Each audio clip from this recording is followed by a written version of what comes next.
Hi everyone, it's Autumn here with Black Spring, and today I just want to bring to you just a little bit of commentary.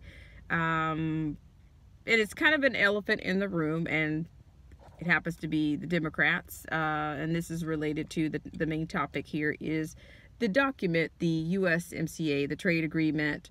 I've spoken previously in previous videos before as to all the pitfalls and all the things that we're basically chipping away at sovereignty, infringing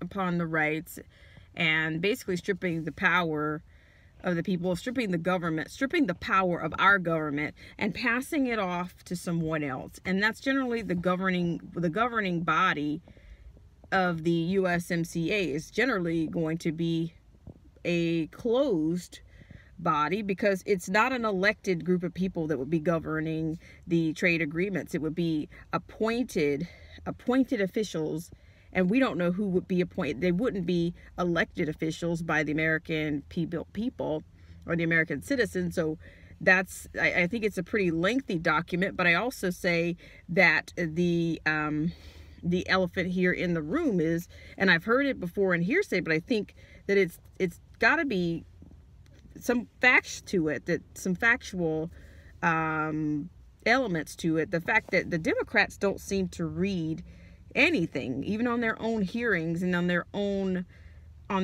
depositions or their own investigations and committees and hearings. They don't prepare themselves for an argument. They don't prepare themselves even with what they're being presented, what they're presenting for people to hear. They're not even prepared to present what they are speaking to the public or in hearings about, because they haven't read it. And they obviously have not read the USMCA, because the USMCA there is a globalist agenda. There's global pitfalls. There's unlimited numbers of illegal immigrants that can be hired for work here in the U.S. There's almost a union. There's union clauses and union statutes that are provided for illegal immigrants. So in that case, I mean, that's another way of opening the floodgates. If it's going to be opened by employers, it's really no different. It's really not that much better than the TPP. And then some are even referring to it as NAFTA 2.0. So I really think that the president's advisors, they really need to get together, and they really need to take a look at this, and maybe look at it as like we're dodging a bullet here. Maybe we can scrap it and redo it, but I think maybe there's even a timeline in which this is supposed to happen. I guess we'll see, but they definitely need to take a look at the language. If you can, you can reach out to your own senator or your own Congress and say, hey, we need you guys to take a look at this document, as it does infringe upon the powers and the will of the people. It will take the process, the democracy, we'll take the process out of our hands and into more of a closed government session, in which we have no transparency into, similar to like an EU excuse me, similar to like an EU union board that makes somebody that sits in Brussels that tells